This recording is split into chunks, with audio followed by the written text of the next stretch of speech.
Hi guys, so I'm doing a little message before the actual video because I feel like it's needed.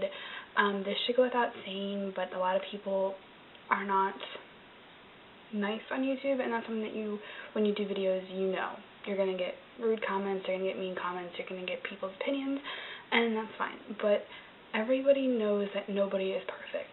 So obviously I don't have perfect skin. I'm going to go on the camera in a minute with no makeup on whatsoever to show people who honestly want to know how to apply a foundation, how to apply it. So the fact that if you're going to write me comments saying, oh, you have such, bad skin, or, just mean comments, that's fine. I'm just going to delete them. There's no point in them being up there. I know my skin's not perfect, but I'm showing people how to try to achieve a better skin look than the one that I was born with, and this is just the only way I can possibly show people is by showing you my natural skin and how I change it. So, kind of a little disclaimer in the front of my video. Sorry, I just feel like it had to be said. So yeah, on to some lighter topics. I'm going to be showing you guys how I do my liquid foundation routine for, all over the face. And yeah. So I hope you guys enjoy this. I hope it's helpful, and stay tuned if you want to see how to do it. So I know my face looks bad. You don't have to tell me. I got that. The first thing I'm going to do is take any kind of hand sanitizer. I already cleaned my hands, but this is just an extra step to making sure that, I don't put any bacteria or anything on my face that I don't want to be on there. Obviously, you don't want bacteria, so just to make sure that all my makeup products and stuff aren't just harboring some bacteria on them. Okay, so then the first thing I'm going to do is I'm going to take a face primer. Now, the one that I've been using the last, 3-4 months has been Rimmel's Fix and Perfect Foundation Primer in 001. Looks something like that.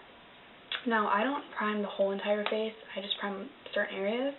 So what I do is I'm going to take just a little bit, and you can see that this is kind of a tan orangey color, but it glides onto the face smooth, so I just put a little bit into my forehead, down my nose, the sides of my nose, above my lips, and then my entire chin area, because these are the spots that I think I need a little bit extra coverage.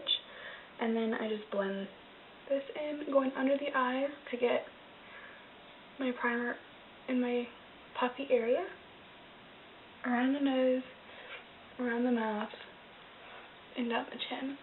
These are my problem areas, so that's where I want the primer to go, and it's also the T-zone, so this will also help me from getting oily and my foundation slipping. So now the foundation I'm going to be using is from Maybelline. It's the Fit Me in 1020. This is SPF 18.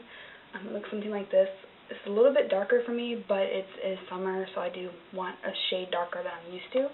And I'm going to be using my MAC 109 brush. Looks like this. I use this just to buff it into my skin so I get more of a natural coverage. So what I'm going to do is I'm going to take my foundation, and you can use any kind of foundation you want, and I'm just going to put a little bit of a dot on my hands like that, and I'm just going to really just kind of pat the brush into it like that, and then I'm just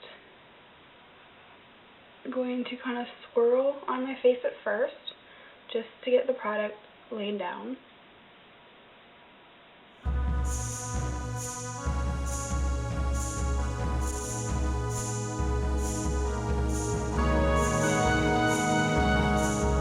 I am going to take this brush and just kind of dab off any of the extra on a towel, and I'm going to use this to blend out what I already have on.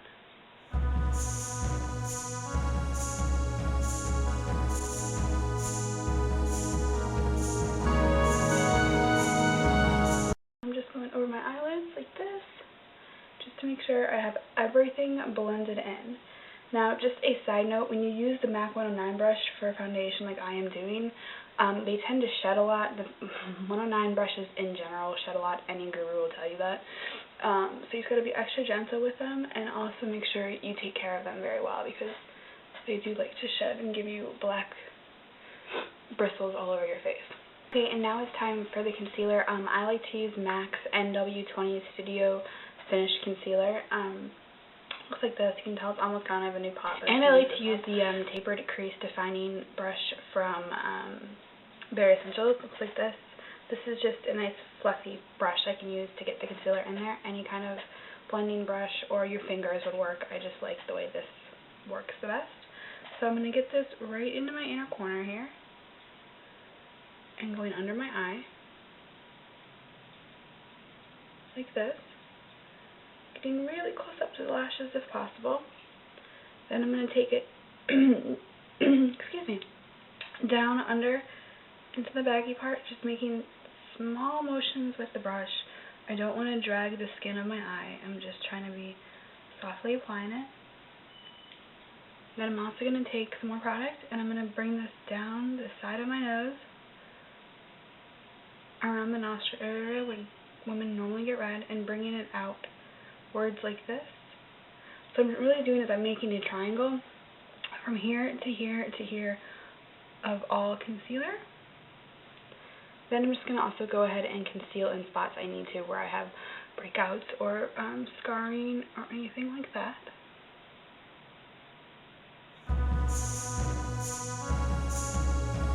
Okay, and then for those of you that like to set your foundation with a powder, especially if you have like oily skin or something that you want to make sure it does not move, I like to use the Rice Powder by Palladio. Looks like this. So I just put a little bit into the top of it, something like that, and then I take one of these powder puffs you can get them in the drugstore or anything like that, and I just press it in really nice and good, and then I scrape off the extra, and then I really just pat a lot amount of this. Like, you really want to just pack it onto your skin because you're going to be taking it off anyways, but you really want to get it soaked in there. So I just put this in my T-zone. That's what I normally do, just so I can really get under the eye so it doesn't move. You just really, really want to pack on the powder. And then I take a fluffy brush like this. This is from Bare Escentuals, but any kind of fluffy brush like this would work. And then you just want to knock off the powder. That way you're only getting enough powder that you need. You're not getting extra powder to make you look cakey. So you just want to knock off that powder.